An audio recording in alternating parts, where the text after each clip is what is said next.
Okay, so now we're going to look at a few examples of real Facebook app install ads. So I've pulled these from my newsfeed, and I've actually included a bonus for you as well, which contains hundreds of ads just like these that I've pulled from the newsfeed. It's my own personal swipe file. So you can see that in the bonus area as well. Make sure you check it out later on. So the first example we've got is Map My Run. So what do we see in this one? We see a fit, healthy person. She's running. So it's a highly relevant image.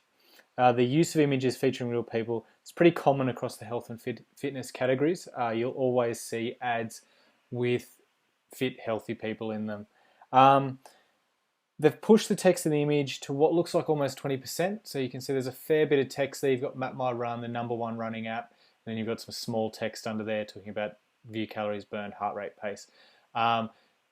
You might think at first, well, that looks like more than 20%, but I'm sure if you run it through the grid tool, it would be pretty much right on that 20% mark.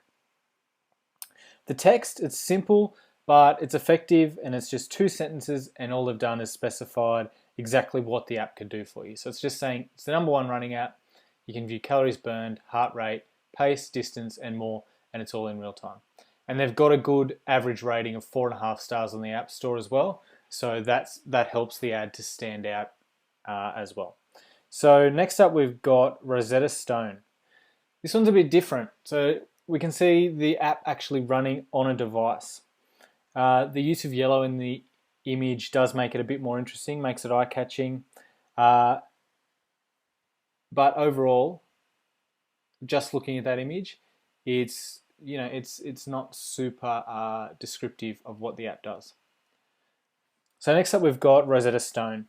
The use of yellow in the image makes it eye-catching, but the image itself is quite different to the previous one. So we don't actually have a person featured in this image. Instead, they've shown the app running on a device. The title for this one is important. It emphasizes the fact the app is free. That's a big one for a lot of people. So if they know straight up that something is free, they're much more likely to click on it. And it includes a simple call to action, start learning. It's a great example of what I was talking about earlier when I said that you should use a call to action that states what the user wants. So instead of saying free app, download now, or free app, get it now, they've said free app, start learning. It's just, what does the user want to do? They want to learn a language, start learning, click the button. So the body text, it just asks a quick question that people can relate to. What language have you always wanted to learn? Most people are going to have an answer for that. They're going to say, I wish I learned Spanish, or I wish I learned Greek, or whatever it is. And they're just saying, look, our app can solve that problem. You want to learn a language, start today with our free app. Quite simple, quite effective. Again, they've got a good rating on the App Store, which is going to help as well, 4.5 stars. And then next up, we've got Karaoke by Smule. So in this one, again, we see a person featured, but we've got the device as well. So the image does a good job of communicating exactly what's being advertised. You've got a person singing, so instantly, straight away, I know that, okay, this has got something to do with singing. And then by including the device, it tells me straight up, okay, it's an iPhone app. I would suggest that the actual in-app screens probably aren't super eye-catching or appealing.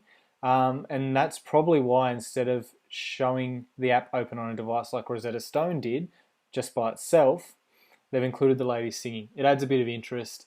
It's more eye-catching than just, if you look at the actual screen on the device there in the ad, if they just showed that by itself, it wouldn't be too appealing or engaging, and it wouldn't really tell you what the app's about. Again, the body, just 2 short sentences, and it just explains what the key features are. Enjoy karaoke on your phone, sing your favorite top hits. It's pretty simple, pretty effective, and again, you can see what they've done with the heading there, sing, karaoke, iPhone. One thing you'll notice across all 3 of these examples, and I just pulled these randomly, so I didn't pick them all for any particular reason apart from they have good images and body text. They all use the Install Now button. So as I mentioned earlier, Facebook allows you to choose from a limited selection of buttons, and in this case all 3 happen to have used the Install Now button, so just something interesting to note as well. Alright, let's look at a few more images, and in this one I've actually picked all games, and the reason for that is because they tend to do things a little bit differently to other apps. So let's start with Heyday. It's common for games with nice graphics or familiar styles, I guess, to just use a straight up image taken from the game, so a screenshot. And that's exactly what Heyday have done here. So screenshot, it's got lots of color, you can see what the graphics are like, and you can see that, okay, it looks quite appealing to people. The body text, it's light and funny, and that matches up with the sort of first impression you get from the image. So you can see cows, chickens, and crops, oh my. And then download Heyday now to start your career as a farmer. So again, that bit of an interesting call to action there, start your career as a farmer rather than just download now and stopping there. The actual heading or headline is just Heyday, so quite simple, and I'd say they're relying on some brand recognition there as well. So Heyday is a known brand now, so just by having Heyday there, people are going to be able to say I've heard of that, and are more likely to click it. All right, next up, Marvel Contest of Champions. So it's another great example of an in-game screenshot being used as the image. And Marvel have got a bit of an advantage here because they've got recognizable, well-known characters that they've used. So you've got Spider-Man right there straight up. Most people are going to know who Spider-Man is. So they've got the benefit of having those well-known characters that they can use as well. The beautiful graphics as well, you can see that straight away. So that's going to be a feature, that's going to be a point of interest for their target audience as well. And the title, they've just simply gone with play free. So that's pretty straightforward. The body text, the most anticipated Marvel action game now here, choose your favorite superheroes. So again, 2 short sentences. They're leveraging the Marvel brand quite heavily in this ad and talking about choose your favorite superheroes, which is going to be a big appeal to the target audience as well.